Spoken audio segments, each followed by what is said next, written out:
itraconazole, I think that's sporanox. That's same drugs used with humans. But educonazole is used in the poultry industry to avoid the growth of fungal infections among their chickens. So we prepare our nesting material with educonazole as well, and when the chicks are about to hatch, we change the top of the nesting material with fresh nesting material with all the treatment, plus we have an extra precaution. Our nesting material is autoclaved. So we know as soon as we open the bag, it will not be sterile anymore. But when the chicks in the first stages of development, when the eggs hatch, they literally hatch in sterile nesting material.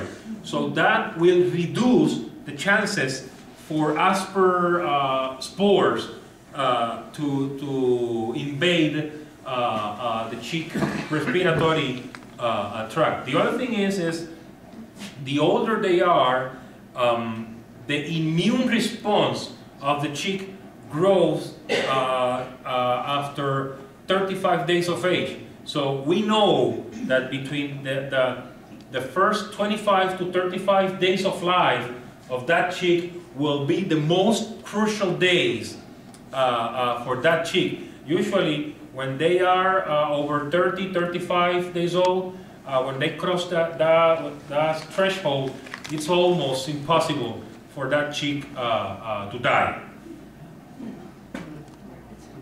Yeah? How do you tell males from females? Well, they are not dimorphic. They are not dimorphic, okay. But usually males tend to be slightly bigger than females. Something else very interesting, and I don't know if Ricardo mentioned it, but sometimes we can tell by the blaze in the forehead which is the male and which is the female.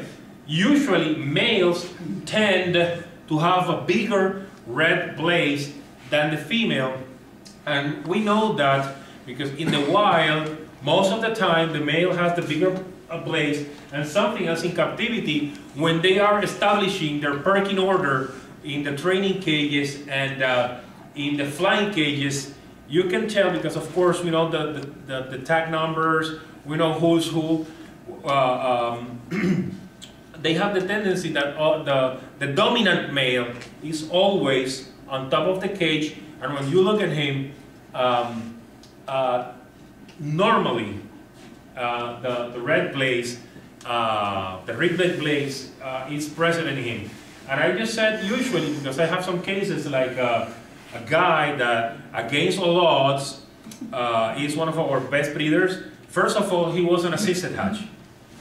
Then he was very sick. He almost died. Then it was a bird fully hand-fed. And they told me, Hafed, that bird has no chances to breed. It's very thin, very small, and the red blaze, they just, it's a female. You will see it's a female because you can barely see the red blaze in this bird. Actually, it's one of the most fertile males in the flock.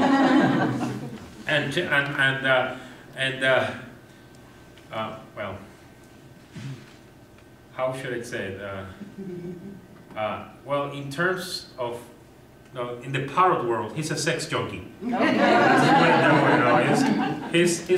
He's always on top of things. He's always on top of the female and boom, boom, boom, boom. 100% fertile every breeding season. He's one of the best males we have in our flock. He's a stud. Okay, that's a better expression. He's a stud. Thanks for the help. See, you know, I can get in problems with my language barrier. That's why I always at the beginning I do the disclaimer, just in case. But good people save me in the way to heaven. Or you say making bacon. Well, that's another option. Okay, yes.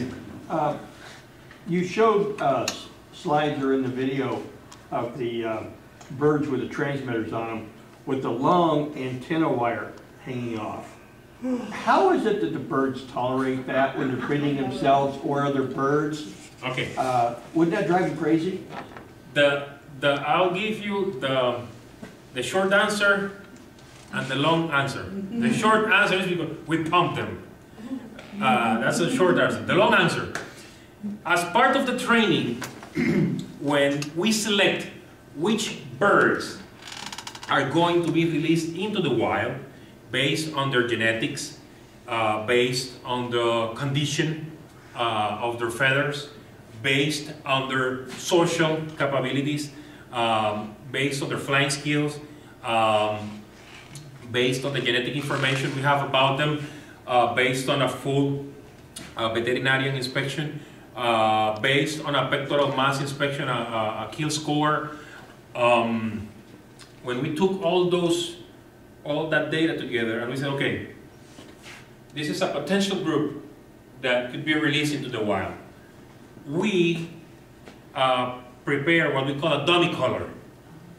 The radio color itself, with a battery that will last for about 12 to 14 days, has a weight of approximately 11 to 12 grams.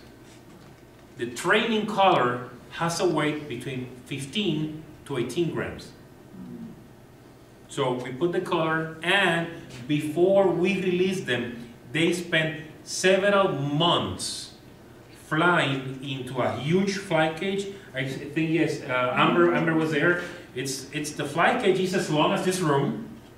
It's as long as this room, probably like about 3 times the height of this room. I'm not exaggerating.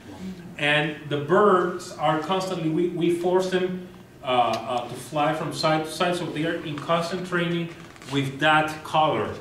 So that's why I say we pump them. So they are used to a radio color, which is 25 to 35% heavier than the real color, plus it has the antenna. So by the time they get used to it, they don't even care of the radio color hanging from their necks. So, and one of our jokes is, and this is from Ricardo, when people ask Ricardo, how can you tell a Puerto Rican parrot from another exotic species? Oh, from the antenna. That's a typical Ricardo's answer. Yes?